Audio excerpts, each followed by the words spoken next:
ಎಲ್ಲರಿಗೂ ನಮಸ್ಕಾರ ಸ್ನೇಹಿತರೆ. ಇವತ್ತಿನ ಒಂದು ವಿಡಿಯೋ ಫೆಬ್ರವರಿ 3ರ ಒಂದು ಪ್ರಮುಖ ಕರೆಂಟ್ ಅಫೇರ್ಸ್ಗೆ ಸಂಬಂಧಿಸಿದಂಥ ಮಾಹಿತಿ ಇರ್ತದೆ ನೋಡ್ರಿ. 2026 ಫೆಬ್ರವರಿ 3ರ ಒಂದು ಪ್ರಚಲಿತ ಘಟನೆಗಳು. ಇದಕ್ಕೆ ಸಂಬಂಧಿಸಿದಂಥ ಪ್ರಮುಖ ಮಾಹಿತಿಗಳು ನೋಡೋಣ ಬನ್ನಿ. ಮೊದಲನೇದು ನೋಡೋದಾದರೆ ಈ ಒಂದು ಕ್ರೀಡೆಗೆ ಸಂಬಂಧಿಸಿದೆ ಅಂದರೆ ಚೆಸ್ ಆಟಕ್ಕೆ ಸಂಬಂಧಿಸಿದಂಥ ಒಂದು ಮಾಹಿತಿ ಆಗಿದೆ ನೋಡಿ. ಪ್ರಶ್ನೆ ಕೇಳಿದ್ದಾರೆ, Tata Steel chess tournament master ವಿಜೇತರು ಯಾರು ಅಂತ ಕೇಳಿದ್ದಾರೆ ನೋಡಿ ಕ್ವಶನ್.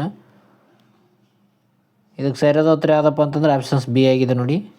ಯಾವುದು? ನ್ಯೂಡೆರಿಬೇಕ್ ಅಬ್ದೋ ರತೋ ರೋಮ್. ಇವರು ಏನಪ್ಪ ಅಂತಂದರೆ ಟಾಟಾ ಸ್ಟೀಲ್ ಚೆಸ್ ಟೂರ್ನಮೆಂಟ್ನ ವಿಜೇತರಾಗಿದ್ದಾರೆ ನೋಡಿ, ಮಾಸ್ಟರ್ಸ್ ಆಗಿದ್ದಾರೆ ಅಂತ ಹೇಳಬಹುದು. ಯಾರಂದರೆ ನ್ಯೂಡೆರಿಬೇಕ್ ರಬ್ದೋ ರಸತೋ ರೋವ್ ಅವರು ಏನು ಆಗಿದ್ದಾರೆ ಅಂದರೆ ಈ ಒಂದು ಚೆಸ್ ಏನು ಟೂರ್ನಮೆಂಟ್ ನಡೆದಿದೆ ಆ ಒಂದು ಟೂರ್ನಮೆಂಟ್ನಲ್ಲಿ ಮಾಸ್ಟರಾಗಿ ವಿಜೇತರಾಗಿ ಹೊರಹೊಮ್ಮಿದ್ದಾರೆ. ಇವರು ಉಜ್ಬೇಕಿಸ್ತಾನದ ಆಟಗಾರರಾಗಿದ್ದಾರೆ.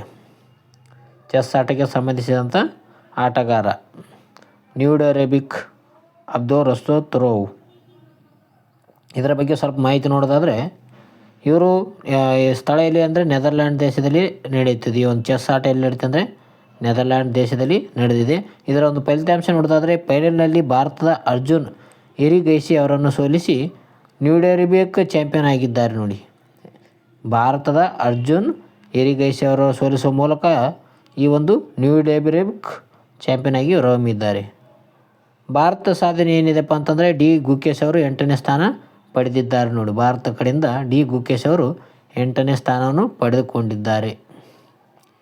ಅದೇ ರೀತಿಗೆ ಸ್ಟ್ಯಾಟಿಕ್ ಜಿಕೆದ ಬಗ್ಗೆ ನೋಡೋದಾದರೆ ಫಿಡೆ ಬಗ್ಗೆ ನೋಡೋಣ.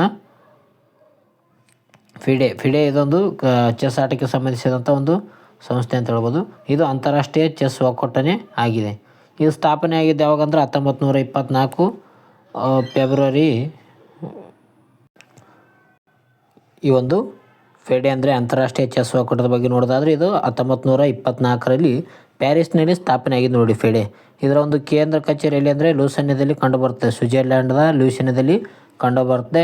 ಈ ಒಂದು ವಿಶೇಷತೆ ನೋಡೋದಾದರೆ ಇದನ್ನು ಚೆಸ್ ಜಗತ್ತು ವಿಂಬಲ್ಡನ್ ಎಂದು ಕರೆಯುತ್ತಾರೆ ನೋಡಿ. ಈ ಒಂದು ಸ್ವಿಟ್ಜರ್ಲ್ಯಾಂಡನ್ನು ಚೆಸ್ ಜಗತ್ತಿನ ವಿಂಬಲ್ಡನ್ ಎಂದು ಕರೆಯಲಾಗುತ್ತದೆ. ಮುಂದಿನ ಒಂದು ಟಾಪಿಕ್ ನದಿ ವಿವಾದ ಬಗ್ಗೆ ಸಂಬಂಧಿಸಿದಂಥ ಒಂದು ಪ್ರಶ್ನೆ ಆಗಿದೆ ನೋಡಿ. ಪೆನ್ನಾರ್ ಅಂದರೆ ದಕ್ಷಿಣ ಪಿನಾಕಿನಿ ನದಿ ವಿವಾದಕ್ಕೆ ಸಂಬಂಧಿಸಿದಂತೆ ಸುಪ್ರೀಂ ಕೋರ್ಟ್ ಕೇಂದ್ರ ಸರ್ಕಾರಕ್ಕೆ ಯಾವ ಆದೇಶ ನೀಡಿದೆ? ಇದಕ್ಕೆ ಸರಿಯಾದ ಉತ್ತರ ಯಾವುದಂದರೆ ಆಪ್ಷನ್ಸ್ ಬಿ ನೋಡಿ. ಹೊಸ ಜಲ ನ್ಯಾಯಮಂಡಳಿ ರಚಿಸಲು ಸುಪ್ರೀಂ ಕೋರ್ಟ್ ಹೇಳಿದೆ. ಇದಕ್ಕೆ ಯಾವುದಕ್ಕೆ ಸಂಬಂಧಿಸಿದೆ? ದಕ್ಷಿಣ ಪಿನಾಕಿನಿ ಪೆನ್ನಾರ್ ನದಿಗೆ ಸಂಬಂಧಿಸಿದೆ ನೋಡಿ. ಈ ಒಂದು ನದಿ ವಿವಾದಕ್ಕೆ ಸಂಬಂಧಿಸಿದಂಥ ಒಂದು ಸುಪ್ರೀಂ ಕೋರ್ಟ್ ಆದೇಶ ನೀಡಿತ್ತು. ಅದು ಯಾವುದಂದರೆ ಹೊಸ ಜಲ ಮಂಡಳಿ ಅಂದರೆ ಟ್ರಿಬ್ಯುನಲ್ ರಚಿಸಲು ಸುಪ್ರೀಂ ಕೋರ್ಟ್ ಹೇಳಿದೆ. ಇದರ ಒಂದು ಹಿನ್ನೆಲೆ ನೋಡೋದಾದರೆ ವಿವಾದ ಆಗಿತ್ತು. ಯಾವ್ಯಾವ ರಾಜ್ಯ ಅಂದರೆ ಕರ್ನಾಟಕ ಮತ್ತು ತಮಿಳುನಾಡುಗಳ ವಿವಾದ. ಇದರ ಕಾರಣ ಏನಪ್ಪ ಅಂತಂದರೆ ಮಾರ್ಕಂಡೇಯ ನದಿ ಅಣೆಕಟ್ಟಿಗೆ ಸಂಬಂಧಿಸಿದಂಥ ವಿವಾದ ಆಗಿದೆ. ಅಂದರೆ ಕರ್ನಾಟಕದ ಈ ಒಂದು ದಕ್ಷಿಣ ಪಿನಾಕಿನಿ ನದಿಗೆ ಒಂದು ಮಾರ್ಕಂಡೇಯ ಅಣೆಕಟ್ಟು ಏನು ಮಾಡಿದೆ ಅಂದರೆ ಕಟ್ಟೋದಾಗಿ ಹೇಳಲಾಗಿತ್ತು. ಇದಕ್ಕೆ ಸಂಬಂಧಿಸಿದಂಥ ಇದಾಗಿತ್ತು ನೋಡ್ರಿ. ಸುಪ್ರೀಂ ಕೋರ್ಟ್ ಆದೇಶ 1 ತಿಂಗಳೊಳಗೆ ಟ್ರಿಬ್ಯುನಲ್ ರಚನೆ ಮಾಡಲು ಆದೇಶ ನೀಡಿದೆ. ಕರ್ನಾಟಕದ ನಿಲುವು ಏನಪ್ಪ ಅಂತಂದರೆ ನಮ್ಮ ನೀರಿನ ಹಕ್ಕಿಗೆ ಯಾರೂ ಅಡ್ಡಿಪಡಿಸುವಂತಿಲ್ಲ ಎಂಬ ಒಂದು ಹೇಳಿಕೆಯನ್ನು DCM ಅವರು ಹೇಳಿದ್ದಾರೆ ನೋಡಿ. DCM DK ಶಿವಕುಮಾರ್ ಅವರು ಹೇಳಿದ್ದಾರೆ. ಈ ಒಂದು ಸ್ಟ್ಯಾಟಿಕ್ ಜಿಕೆಯಲ್ಲಿ ಪೆನ್ನಾರ್ ನದಿಗೆ ಸಂಬಂಧಿಸಿದಂಥ ಮಾಹಿತಿಯನ್ನು ನೋಡೋಣ. ಪೆನ್ನಾರ್ ನದಿ, ಈ ನದಿಯ ಮೂಲ ನಂದಿ ಬೆಟ್ಟಗಳಲ್ಲಿ ಉಗಮ ಆಗುತ್ತದೆ. ಚಿಕ್ಕಬಳ್ಳಾಪುರದ ನಂದಿ ಬೆಟ್ಟದಲ್ಲಿ ಈ ಒಂದು ಪೆನ್ನಾರ್ ನದಿ ಉಗಮ ಆಗುತ್ತದೆ. ಇದರ ಹರಿವು ಕರ್ನಾಟಕ, ಆಂಧ್ರ ಪ್ರದೇಶ ಮತ್ತು ಬಂಗಾಳ ಕೊಲ್ಲಿಯಲ್ಲಿ ಹರಿದು ಹೋಗುತ್ತದೆ ಅಂತ ಹೇಳ್ಬೋದು ನಾವು. ದಕ್ಷಿಣ ಪಿನಾಕಿನಿ ಅಂತ ಹೇಳ್ತೀವಿ ಪೆನ್ನಾರ್ ನದಿ. ಇದರ ಉಪನದಿಗಳು ಜಯಮಂಗಲಿ, ಕುಂದೇರು, ಪಾಪಾಗ್ನಿ. ಇವೇನಪ್ಪ ಅಂತಂದರೆ ಪೆನ್ನಾರ್ ನದಿಯ ಉಪನದಿಗಳಾಗಿವೆ ನೋಡಿ. ಇವು ಕೂಡ ಇಂಪಾರ್ಟೆಂಟ್. ಜಯಮಂಗಲಿ, ಕುಂದೇರು, ಪಾಪಾಗ್ನಿ ಇವೇನಪ್ಪ ಅಂತಂದರೆ ಒಂದು ಪೆನ್ನಾರ್ ನದಿಯ ಉಪನದಿಗಳಾಗಿವೆ. ಸಂವಿಧಾನದಲ್ಲಿ ಈ ಒಂದು ನದಿ ವಿವಾದಕ್ಕೆ ಸಂಬಂಧಿಸಿದಂತೆ ನೋಡೋದಾದರೆ ಮಾಹಿತಿ ವಿಧಿ 267ನೇ ವಿಧಿ ಅಂತಾರಾಜ್ಯ ನದಿ ನೀರು ವಿವಾದಗಳ ಇತ್ಯರ್ಥಪಡಿಸುವುದಾಗಿ ಸಂವಿಧಾನದ 262 ಹೇಳುತ್ತದೆ. ಅಂತಾರಾಜ್ಯ ನದಿ ನೀರು ವಿವಾದಕ್ಕೆ ಇತ್ಯರ್ಥಪಡಿಸುವುದಾಗಿ ಸಂವಿಧಾನದಲ್ಲಿ ನೀಡಲಾಗಿದೆ ನೋಡ್ರಿ 262ನೇ ವಿಧಿ. ಈ ಒಂದು ಪೆನ್ನಾರ್ ನದಿಗೆ ಸಂಬಂಧಿಸಿದಂತೆ ಲೆಫ್ಟಲ್ಲಿ ಮ್ಯಾಪ್ ಇದೆ ನೋಡಿ. ನಂದಿ ಬೆಟ್ಟಗಳಲ್ಲಿ ಉಗಮಾಗಿ ಈ ಒಂದು ಪೆನ್ನಾರ್ ನದಿ ಬಂಗಾಳ ಕೊಲ್ಲಿಗೆ ಸೇರುತ್ತದೆ. ಮುಂದಿನ ಹೋಗೋಣ. ಮುಂದಿನ ಒಂದು ಟಾಪಿಕ್ ಆರ್ಥಿಕತೆಗೆ ಸಂಬಂಧಿಸಿದಂತಾಗಿದೆ. ಇದು ಆಲ್ರೆಡಿ ನಾನು ಓದೋ ಕ್ಲಾಸ್ನಲ್ಲಿ ಹೇಳಿದ್ದೆ, ಆದರೂ ಕೂಡ ಇದು ಹೆಚ್ಚಿನ ಅಂಶ ಹೇಳೋಣ. 16ನೇ ಹಣಕಾಸು ಆಯೋಗ. 16ನೇ ಹಣಕಾಸು ಆಯೋಗದ ಶಿಫಾರಸಿನಂತೆ ಕರ್ನಾಟಕದ ತೆರಿಗೆ ಪಾಲು ಎಷ್ಟಕ್ಕೆ ಏರಿಕೆಯಾಗಿದೆ? ಇದಕ್ಕೆ ಸರಿಯಾದ ಉತ್ತರ ಆಪ್ಷನ್ ಸಿ ನೋಡಿ, 4.13%. 4.13% ಕರ್ನಾಟಕಕ್ಕೆ ಏರಿಕೆಯಾಗಿದೆ ನೋಡಿ. ಈ ಒಂದು 15ನೇ ಏನು ಫೈನಾನ್ಷಿಯಲ್ ಕಮಿಷನ್ ಇದೆ ಅದು 3.65% ಅಷ್ಟು ನೀಡಿತ್ತು. ಈಗ 16ನೇ ಫೈನಾನ್ಷಿಯಲ್ ಕಮಿಷನ್ ಏನಂದರೆ 4.13% ಅಷ್ಟು ನೀಡಲಾಗುತ್ತಿದೆ. ಇದರ ಒಂದು ಪ್ರಮುಖ ಮಾಹಿತಿಯನ್ನು ನೋಡೋಣ. ಇಂದಿನ ಪಾಲು ಎಷ್ಟಿತ್ತು? 3.65%. ಈಗಿನ ಪಾಲು 4.13% ಆಗಿದೆ ನೋಡಿ. ಇದರಿಂದ ಲಾಭ ಏನಂದರೆ 7,387 ಕೋಟಿ ಹೆಚ್ಚುವರಿ ಆದಾಯ ಬಂದಂತಾಗಿದೆ. ಇದರ ಮಾನದಂಡ ನೋಡೋದಾದರೆ ಜನಸಂಖ್ಯೆ ನಿಯಂತ್ರಣ ಮತ್ತು GDP ಕೊಡುಗೆನೇ ಅಂತ ಹೇಳ್ಬೋದು ನಾವು. ಈ ಒಂದು ಮಾನದಂಡ ಮೂಲಕ ಇದನ್ನು ಅಳೆಯಲಾಗುತ್ತದೆ. ನೀಡಿದ್ದಾರೆ ನೋಡಿ ಎಷ್ಟು? 4.13%. 16ನೇ ಒಂದು ಹಣಕಾಸು ಕಮಿಷನ್ ನೀಡಿದೆ 4.13%. ಹಣಕಾಸು ಆಯೋಗದ ಬಗ್ಗೆ ಸ್ವಲ್ಪ ಮಾಹಿತಿ ಪಡೆದುಕೊಳ್ಳೋಣ. ಇದು ಹಣಕಾಸು ಆಯೋಗ ಸಂವಿಧಾನದ 280 ವಿಧಿಗೆ ಸಂಬಂಧಿಸಿದೆ. ಸಂವಿಧಾನಾತ್ಮಕ ಸಂಸ್ಥೆಯಾಗಿದೆ ನೋಡಿ. 280ನೇ ವಿಧಿಗೆ ಸಂಬಂಧಿಸಿದೆ. ಹಣಕಾಸು ಆಯೋಗ ಒಂದು ಶಾಸನಬದ್ಧ ಒಂದು ಸಂಸ್ಥೆಯಾಗಿದೆ ನೋಡಿ.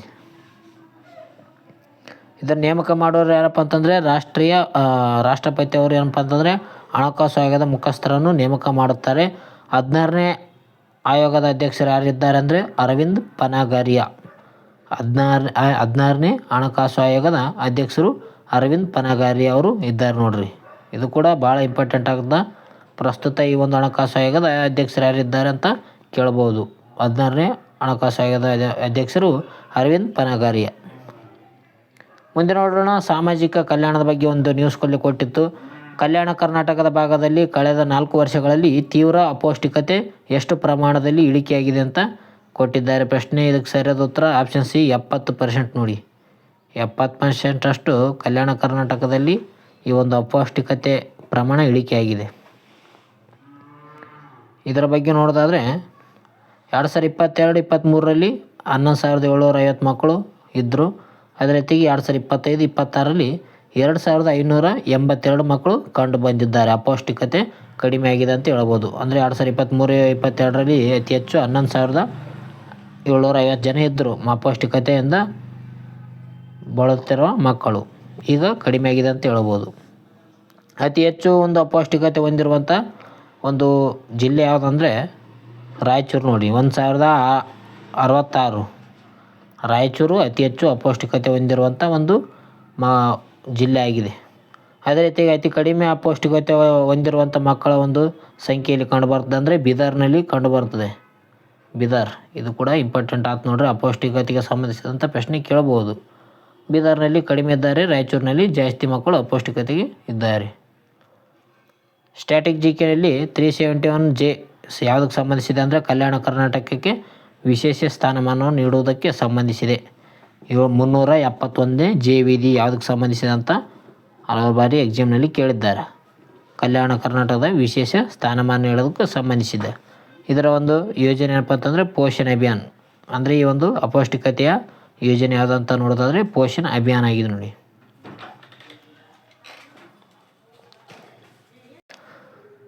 ಮುಂದೆ ನೋಡೋಣ. ಪ್ರಶಸ್ತಿಗಳ ಬಗ್ಗೆ ಕೊಟ್ಟಿದ್ದಾರೆ ನೋಡಿ. ಪ್ರಶ್ನೆ: ಟಿಬೆಟ್ನ ಧರ್ಮಗುರು ದಲೈ ಲಾಮಾ ಅವರಿಗೆ ಯಾವ ಕೃತಿಗೆ ಗ್ಯಾಮಿ ಪ್ರಶಸ್ತಿ ನೀಡಲಾಗಿದೆ? ಗ್ಯಾಮಿ ಪ್ರಶಸ್ತಿಗೆ ಸಂಬಂಧಿಸಿದಂಥ ಒಂದು ಪ್ರಶ್ನೆ ಆಗಿತ್ತು ನೋಡಿ. ಟಿಬೆಟಿನ ಒಂದು ಧರ್ಮಗುರು ಅವರಿಗೆ ಈ ಒಂದು ಗ್ಯಾಮಿ ಪ್ರಶಸ್ತಿಯನ್ನು ನೀಡಲಾಗಿದೆ. ಇತ್ತೀಚೆಗೆ ಇವತ್ತಿನ ನ್ಯೂಸಲ್ಲಿ ಕೊಟ್ಟಿತ್ತು. ಆಪ್ಷನ್ಸ್ ಬಿ ಮೆಡಿಟೇಷನ್ ಒಂದು ಪುಸ್ತಕಕ್ಕೆ ಕೊಟ್ಟಿದ್ದಾರೆ ನೋಡಿ. ಆಡಿಯೋ ಬುಕ್ ಆಗಿದೆ ಇದೊಂದು. ಅವರೊಂದು ಈ ಒಂದು ಮೆಡಿಟೇಷನ್ ಎಂಬ ಒಂದು ಆಡಿಯೋ ಬುಕ್ಗೆ ಈ ಒಂದು ಗ್ಯಾಮಿ ಪ್ರಶಸ್ತಿ ಲಭಿಸಿದೆ. ಟಿಬೆಟ್ನ ಧರ್ಮಗುರು ದಲೈ ಲಾಮಾಗೆ ಅವರಿಗೆ ನೀಡಲಾಗಿದೆ ನೋಡಿ ಮೆಡಿಟೇಷನ್ ಆಡಿಯೋ ಬುಕ್ಕು. ಇದರ ಬಗ್ಗೆ ನೋಡೋದಾದರೆ ವಿವರಣೆ ಮತ್ತು ಸ್ಟ್ಯಾಟಿಕ್ GK ಕೂಡ ಇದೆ ನೋಡಿ. ದಲೈ ಲಾಮಾ ಅವರ ಒಂದು ಪ್ರವಚನಗಳ ಆಲ್ಬಮ್ ಮೆಡಿಟೇಷನ್ಗೆ 2026ರಲ್ಲಿ ನೀಡಿರುವಂಥ ಈ ಒಂದು ಗ್ಯಾಮಿ ಪ್ರಶಸ್ತಿ ನೀಡಲಾಗಿದೆ ನೋಡಿ. ಇದೊಂದು ಗ್ರಾಮಿ ಪ್ರಶಸ್ತಿ ಸಂಗೀತ ಕ್ಷೇತ್ರದ ಅತ್ಯುನ್ನತ ಜಾಗತಿಕ ಗೌರವ ಅಂತ ಆಗಿದೆ ಅಂತ ಹೇಳ್ಬೋದು. ಗ್ರಾಮಿ ಪ್ರಶಸ್ತಿ ಯಾವ ಕ್ಷೇತ್ರಕ್ಕೆ ನೀಡ್ತಾರಂದ್ರೆ ಸಂಗೀತ ಕ್ಷೇತ್ರಕ್ಕೆ ನೀಡ್ತಾರೆ ನೋಡ್ರಿ. ಇದು ಅತ್ಯುತ್ತಮ ಜಾಗತಿಕ ಗೌರವ ಆಗಿದೆ. ಪ್ರಸ್ತುತ ಎಷ್ಟನೇ ದಲೈ ಲಾಮ ಇದ್ದಾರಂದರೆ 14ನೇ ದಲೈ ಲಾಮ. ಎಷ್ಟು? 14ನೇ ದಲೈ ಲಾಮ ಇದ್ದಾರೆ ಪ್ರಸ್ತುತ. ಅವ್ರು ಯಾರಪ್ಪ ಅಂತಂದರೆ ತೇಂಜಿನ್ ಗ್ಯೂತ್ಸೋ ಅವರಿದ್ದಾರೆ. ತೇಂಜಿನ್ ಗ್ಯೂತ್ಸೋ ಅವರು 14ನೇ ದಲೈ ಲಾಮ ಅವರು ಈಗ ಈ ಮೆಡಿಟೇಷನ್ ಆಲ್ಬಮ್ಗೆ ಈ ಒಂದು ಗ್ರಾಮಿ ಪ್ರಶಸ್ತಿ ಪಡೆದಿದ್ದಾರೆ ಅಂತಲೇ ಹೇಳ್ತೀವಿ. ಅದೇ ರೀತಿಯಾಗಿ ನೆನಪಿಡಬೇಕಾದ ಅಂಶ ಏನಪ್ಪ ಅಂತಂದರೆ 1989ರಲ್ಲಿ ಇವರಿಗೆ ನೊಬೆಲ್ ಶಾಂತಿ ಪ್ರಶಸ್ತಿ ಲಭಿಸಿದೆ ನೋಡಿ. ದಲೈ ಲಾಮಗೆ 1989ರಲ್ಲಿ ಒಂದು ನೊಬೆಲ್ ಪ್ರಶಸ್ತಿ ನೀಡಿ ಗೌರವಿಸಲಾಗಿದೆ. ಆನ್ಲೈನರ್ಸ್ ಬಂದಿದ್ದಾವೆ ನೋಡಿ. ಚೆಸ್ ಟಾಟಾ ಸ್ಟೀಲ್ ಟೂರ್ನಮೆಂಟಲ್ಲಿ ವಿಜೇತ ಯಾರಪ್ಪ ಅಂತಂದರೆ ನೋಡಿ ಬೇರೊಕೆ. ಅದೇ ರೀತಿಯಾಗಿ ಎರಡನೇದಾಗಿ ಪೆನ್ನಾರ್ ನದಿ. ಹೊಸ ಟ್ರಿಬ್ಯುನಲ್ ರಚನೆಗೆ ಸುಪ್ರೀಂ ಕೋರ್ಟ್ ಸೂಚನೆ ನೀಡಿದೆ. ಹಣಕಾಸು ಬಗ್ಗೆ ನೋಡಿದ್ವಿ.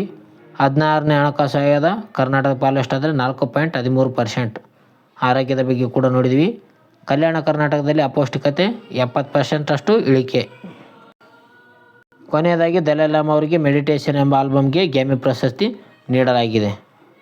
ಎಲ್ಲರಿಗೂ ಧನ್ಯವಾದಗಳು ಫ್ರೆಂಡ್ಸ್. ಈ ಒಂದು ಮಾಹಿತಿ ಇಷ್ಟವಾಗಿದ್ದರೆ ನೀವು ಬೇಗನೆ ಲೈಕ್ ಮಾಡಿ, ನಿಮ್ಮ ಫ್ರೆಂಡ್ಗಳು ಕೂಡ ಶೇರ್ ಮಾಡಿ, ನಿಮ್ಮ ಸ್ನೇಹಿತರೊಂದಿಗೆ ಶೇರ್ ಮಾಡಿ. ಅದೇ ರೀತಿಗೆ ಮುಂದಿನ ಸಂಚಿಕೆಯಲ್ಲಿ ಭೇಟಿಯಾಗೋಣ. KS ಟ್ಯುಟೋರಿಯಲ್ ಕಡೆಯಿಂದ ನಿಮಗೆಲ್ಲರೂ ಶುಭಾಶಯ ಅಂತ ಹೇಳ್ತೀನಿ. ಸರಿಯಾಗಿ ಓದಿಕೊಳ್ಳಿ. ಓಕೆ ಫ್ರೆಂಡ್ಸ್, ಮುಂದಿನ ವಿಡಿಯೋದಲ್ಲಿ ಸಿಗೋಣ. ಟೇಕ್ ಕೇರ್, ಬಾಯ್. ಕಮೆಂಟ್ ಮೂಲಕ ತಿಳಿಸಿ ವಿಡಿಯೋ ಯಾವ ರೀತಿಯಾಗಿ ಬಂದಿದೆ ಅಂತ. ಚೆನ್ನಾಗಿದ್ದರೆ ಸೂಪರ್ ಅಂತ ಕಮೆಂಟ್ ಮಾಡಿ. ಮುಂದಿನ ವಿಡಿಯೋದಲ್ಲಿ ಸಿಗೋಣ. ಟೇಕ್ ಕೇರ್, ಬಾಯ್.